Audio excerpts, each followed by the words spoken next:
నమస్తే, welcome to Telugu రాజ్యం. ఈరోజు మనతో పాటు ఉన్నారు సీనియర్ జర్నలిస్ట్ భరద్వాజ్ గారు. వారితో మాట్లాడేద్దాం. సార్ నమస్తే. నమస్తే. సార్ నేను అభిజిత్ దిప్కే ఈ పోరాటం చూసిన తర్వాత ఒక అబ్జర్వేషన్ అయితే చేశాను. సో భారతదేశ సివిలైజేషన్ ఎంటైర్ మన ఇండియన్ సివిలైజేషన్ అంటే బ్యాక్ వెళ్ళినా కూడా దళితుల్లో ఒక చైతన్యం తీసుకొచ్చిన వ్యక్తి కానీ ఫస్ట్ అంబేద్కర్గా మనం భావిస్తాము.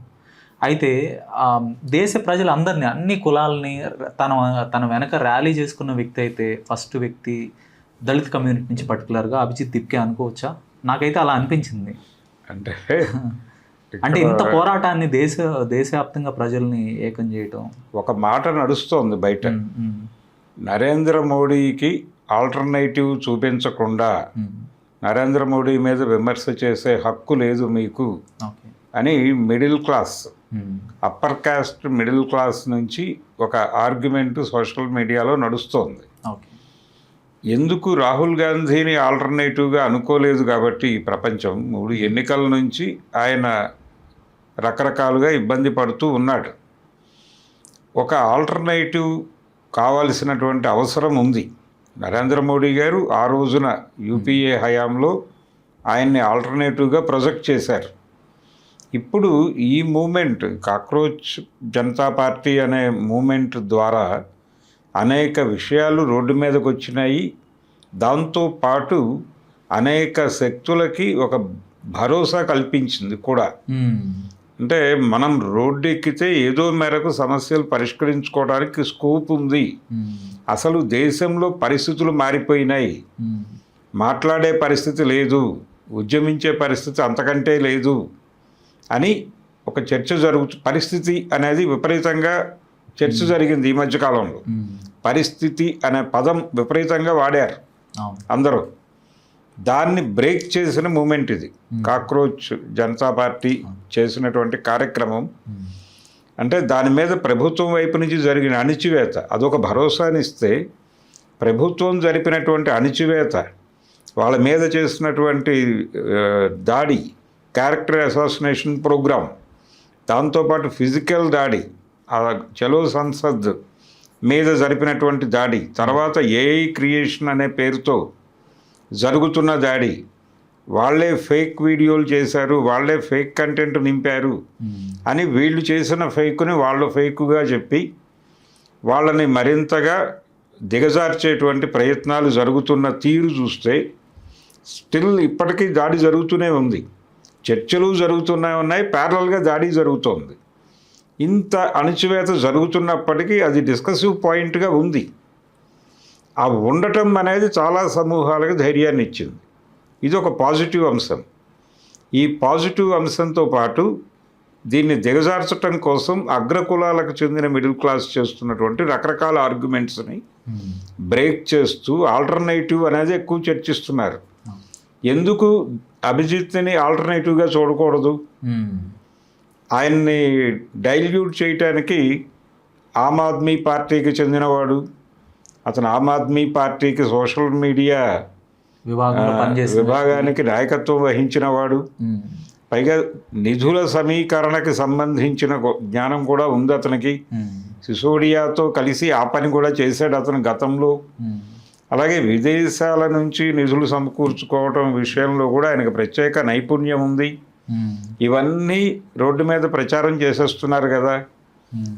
పైగా ఆయనకున్నటువంటి ఆయన దళిత్, ఆయన జై భీమ్ అనటం వెనకాల ఇది కూడా అదే. ఒక దళిత్ జర్నలిస్టు కూడా. అతను జర్నలిజం పూణేలోనే ట్రైనింగ్ తీసుకున్నాడు, పూణేలోనే కోర్సు చేశాడు అతను. కాబట్టి అతన్ని ఎందుకు ఆల్టర్నేటివ్గా ప్రమోట్ చేయకూడదు? ఈ దేశానికి కావలసిన నాయకత్వం దళితే. దళిత్ నాయకత్వం మాత్రమే ఈ దేశాన్ని వీళ్ళ నుంచి విముక్తం చేసేది వాళ్ళే. ఈ అభిప్రాయాన్ని ఎందుకు ప్రమోట్ చేయకూడదు? సఫరర్స్ నుంచే నాయకత్వం రావాలి. భారత సమాజం చాలా స్పష్టంగా కుల సమాజం. ఎవరు ఎన్ని విధాలుగా మాట్లాడినప్పటికీ, వ్యాఖ్యానించినప్పటికీ ఇది కుల సమాజమే. కమ్యూనిస్టులు వర్గ సమాజంగా వ్యాఖ్యానం చేస్తారు, కానీ దానికి అనేక పరిమితులు ఉన్నాయి. అంటే వాళ్ళు రాసుకున్న డాక్యుమెంటుల్లోనే భూ సంబంధాల విషయంలో ఈ దేశంలో భూమి ప్రధానంగా అగ్రకులాల చేతుల్లో ఉంది, కింది కులాలు కూలీ కులములుగా ఉన్నవి అని క్లియర్ డేటాతో సహా డాక్యుమెంట్లో రాసుకుని కూడా భారతదేశంలో వర్గ పోరాటం జరగవలసి ఉంది అనే కంక్లూడింగ్ డైలాగ్ రాసుకున్నారు. కానీ ఇక్కడ జరగవలసింది ఒక రకంగా కుల పోరాటమే. ఈ కుల పోరాటానికి సన్ ఆఫ్ ది సాయిల్ అంటాం మనం. ఎవడైతే మట్టిలో ఉన్నాడో వాడే నాయకుడు అవ్వాలి. ఆ నాయకత్వాన్ని ఆమోదించే క్రమంలో అభిజిత్ వర్సెస్ మోడీగా మాట్లాడదాం. అభిజిత్తే మోడీకి ప్రత్యామ్నాయం అని మాట్లాడదాం. అతను నిలబడతాడా లేదా అనేది వేరే గొడవ. ఓకే, ముందు అసలు ఈ ఆర్గ్యుమెంట్కి తెరదింపడంతో పాటు భారతదేశంలో జరగవలసినది కుల పోరాటం అనేది ప్రస్తావించటం కోసం ఈ కాక్రోచ్ మూమెంట్ని అభిజిత్ని హైలైట్ చేసి మాట్లాడటంలో ఏమాత్రము మొహమాట పడాల్సిన అవసరం లేదని నేను భావిస్తున్నాను. కాబట్టి అంటే అక్కడ కూడా పేదలు ఉన్నారు కదా, అగ్రకులాల్లో ఉన్న పేదలు మీకు కనిపించరా, మీ కళ్ళు మూసుకుపోయాయా అని మాట్లాడవచ్చు కొంతమంది. ఉన్నమాట వాస్తవమే. అది ఎంత వాస్తవమో ఇక్కడ కూడా రిజర్వేషన్ విధానం వలన కొంత లబ్ధి పొంది డబ్బులు సంపాదించుకున్న వాళ్ళు ఉన్నారు. కానీ వీళ్ళు మైనారిటీయే, వాళ్ళు మైనారిటీయే. సమాజాన్ని ఇన్ఫ్లుయెన్స్ చేసే డైలాగు అక్కడ పేదలుగా ఉన్నటువంటి అగ్రకులాల వాళ్ళు చేయగలరు, కానీ వీళ్ళు చేయలేరు. వీళ్ళు మాట్లాడరు. మీరు గమనిస్తే సఫరర్ దళితుడు మాట్లాడతాడు కానీ డబ్బులు సంపాదించుకున్న దళితులు మాట్లాడరు. వాళ్ళు స్పేస్ వెతుక్కునే ప్రయత్నంలోనే ఉంటారు నిరంతరం. వాడి దగ్గర బోల్డ్ డబ్బులు ఉంటాయి. వాడి పక్కనున్న అగ్రకులపు పేద కంటే కూడా వీడు చాలా రిచ్ అయినప్పటికీ వాడికి విలువనిస్తాడు వీడు. అదే టైంలో పక్క దళితుడికి విలువనివ్వడు. వీడి మాటలు కన్సిడర్ చేస్తాడు వాడు. ఈ పేద అగ్రకులపు వాడి మాటలు కన్సిడరేషన్లో తప్పదు వాడికి. వీడు వాడిని రూల్ చేస్తాడు కూడా. అటువంటి కండిషన్స్ చూశాను నేను ప్రత్యక్షంగా. కాబట్టి ఇప్పటికీ ఈ దేశంలో కులమే రూల్ చేస్తోంది అనేది వాస్తవం. పేదరికం అనేది ఆ ఏరియాలో ఉండటం అనేది వాస్తవమే, కానీ అది మైనారిటీ. ఇది మైనారిటీయే, కానీ వీళ్ళిద్దరికీ ఉన్నటువంటి లెజిటిమసీ చూస్తే వాళ్ళే బెటర్ పొజిషన్లో ఉన్నారు వీళ్ళకంటే కూడా. ఈ డబ్బులు ఉన్నటువంటి కింది కులాల వాళ్ళకంటే కూడా డబ్బులు లేని పేద అగ్రకులాల వాళ్ళకి లెజిటిమసీ ఎక్కువ ఉంది దేశంలో. దీన్ని కూడా దృష్టిలో పెట్టుకుని ఒక కింది కులపు వాడి నాయకత్వంలో ఈ దేశం ముందుకు వెళ్లాల్సినటువంటి అవసరం ఉంది అని భావిస్తూ అభిజిత్ని మోడీకి ప్రత్యామ్నాయంగా రాహుల్ గాంధీ ఓకే ఉంటే ఉంటాడు, లేకపోతాడు. ఆ గొడవలోకి నేను వెళ్ళటం లేదు. వీళ్ళందరూ ఎలక్షన్ పాలిటిక్స్ కాకపోయినా కూడా నెరేటివ్స్ పరంగా మనం చూసుకుంటే మోడీ వర్సెస్ అభిజిత్ అనేది ఒక మంచి డెఫినెట్గా అది అవసరమైన నినాదమే. ఎందుకంటే వాళ్ళు గుచ్చుతున్నారు తెల్లారులేస్తే 10 సార్లు. మోడీ లాంటి నాయకుడికి ప్రత్యామ్నాయం చూపించడం చేతకాని మీరందరూ మాట్లాడేస్తే వాళ్ళే అని మాట్లాడుతున్నారు. కాబట్టి మోడీ అనేవాడికి ప్రత్యామ్నాయం మేము అభిజిత్లో చూస్తున్నాం. వీ స్టాండ్ విత్ అభిజిత్ అంటే ఏంటి పరిస్థితి ప్రపంచం. కాబట్టి అది తీసుకురావాల్సిన అవసరం అయితే ఉంది బలంగా. అది ప్రమోట్ చేయాలి. అంటే అభిజిత్ కూడా తను ఎక్కడ దళిత్ అని ప్రమోట్ చేసుకోలేదు. తను చెప్పుకున్నాడు, కానీ తను ఒక దళిత్ యాంగిల్లో ప్రమోట్ చేయలేదు. ఫస్ట్ నేను మహాత్మా గాంధీకి రాస్తే పరి చలేగా హమ్, ఉస్కే బాద్ తర్వాత అంబేద్కర్కి రాస్తే పర్ చలేంగే హమ్ అని చెప్తున్నాడు. అంటే ఫస్ట్ మహాత్మా గాంధీ పేరు చెప్పి తర్వాత అంబేద్కర్ పేరు చెప్తున్నాడు.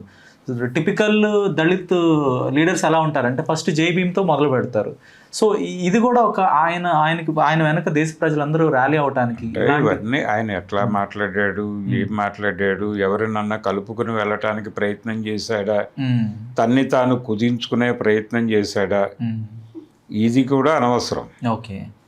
ఇవన్నీ పక్కన పెట్టేసి ఈ చర్చలన్నీ టోటల్గా పక్కన పెట్టేసి అతన్ని ఒక ఆల్టర్నేటివ్గా ప్రమోట్ చేయటం. ఇప్పుడు అతను ఎలాగైతే అతను కూడా ఊహించలేదు ఖచ్చితంగా. యాక్చువల్గా సీజే డైలాగ్ నుంచి అతనికి ఒక ప్రేరణ కలిగింది. ఈ నిజమే బొద్దింకలమే అని ఒక కోపం వస్తుంది ఎవరికైనా. నీ అంత పనికి మాలిన వాడు లేడు అని అంటాడు అనుకోండి ఇంట్లో తండ్రి. అవును నేను పనికి మాలిన వాడినే అని ఒక కొడుకు తనని తాను అంటే తన చేతకాని వాడిగా మారటం వెనకాల అవతల తండ్రి గారి పాత్ర గురించి మాట్లాడుతూ వ్యంగ్యంగా అటాక్ చేసిన సందర్భాలు అనేకం చూసాం మనం. ప్రతి ఇంట్లో ఉంటాయి. అలాంటి సందర్భంగానే జరిగింది అది. అతను గాయపడ్డాడు. గాయపడి ఇలా మాట్లాడేస్తారేంటి. ఇప్పుడు మొన్న కూడా సుప్రీంకోర్టు బెంచ్ మీద నుంచి వచ్చిన మాట జనాలను చాలా హర్ట్ చేసింది. ఏది ఈ సోషల్ మీడియాలో గోల వీడియోలు మేము చూడం అన్నారు. మరి పట్టించుకోవాలి కదా, సామాజిక కోణము అనగా అదియే కదా. మీరు ఏ సమాజంలో కూర్చుని జడ్జిమెంట్లు ఇస్తున్నారో ఆ సమాజం తాలూకా కదలికలు మీకు తెలియకపోతే ఎలాగా? ఎవరు ఎక్కడ ఏం మాకు టైం లేదంటే ఏమిటి? మీరు టైం చేసుకునైనా సమాజ అధ్యయనం కూడా ఉండాలి కదా. ఈ అధ్యయనం మిస్ అయితే మీరు పుస్తకాల్లో నుంచి చెప్పే జడ్జిమెంట్లు జనానికి ఎలా న్యాయం చేకూరుస్తాయి? అంటే ఆయన అన్న ఒక్క మాట పట్టుకొని ఇంత పెద్ద ఉద్యమం రావటం దేశంలో, ఇదంతా ఆయన హర్ట్ చేసి ఆయన బయాస్డ్గా తీర్పు ఇవ్వటానికి కారణం అవుతుందా? అంటే ఇప్పుడు అది బయాస్డ్ గా తీర్పు ఇవ్వటంగానే చూడాల్సి వస్తుంది. డెఫినెట్గా. అంటే ఆయన దాన్ని జస్టిఫై చేసుకోవడానికి ఇంకో డైలాగ్ చెప్పాడు. అంటే నేను అలా ఆ కోణంలో అనలేదండి, నిరుద్యోగుల్ని గాయపరచడం నా ఉద్దేశం కాదు, అయితే ఫేక్ డిగ్రీల వాళ్ళని నేను టార్గెట్ చేస్తూ మాట్లాడిన మాట నిజమే అన్నాడు. కానీ ఈ ఫేక్ డిగ్రీల వ్యవస్థని పోషిస్తున్నది ఎవరు అనేది కూడా మీరు మాట్లాడాలి కదా. ఆ మాట్లాడలేకపోవడం అనేది మీరు సమాజం పట్ల మీకు ఒక ప్రాపర్ అధ్యయనం లేదు అనేది అర్థం చేయిస్తోంది ప్రపంచానికి. కాబట్టి నేను అనేది అదే, దానికిను మొన్న మాట్లాడిన టైం లేదు, మేము సోషల్ మీడియా వీడియోలు చూడం అని చెప్పడానికి లింక్ ఉంది. అంటే తమని తాము ఎక్కడో లొకేట్ చేసుకుంటున్నారు వాళ్ళు దేవలోకంలో. ఇలాంటి వాళ్ళని నేల మీదకి గుంజాల్సిన అవసరం ఉంది.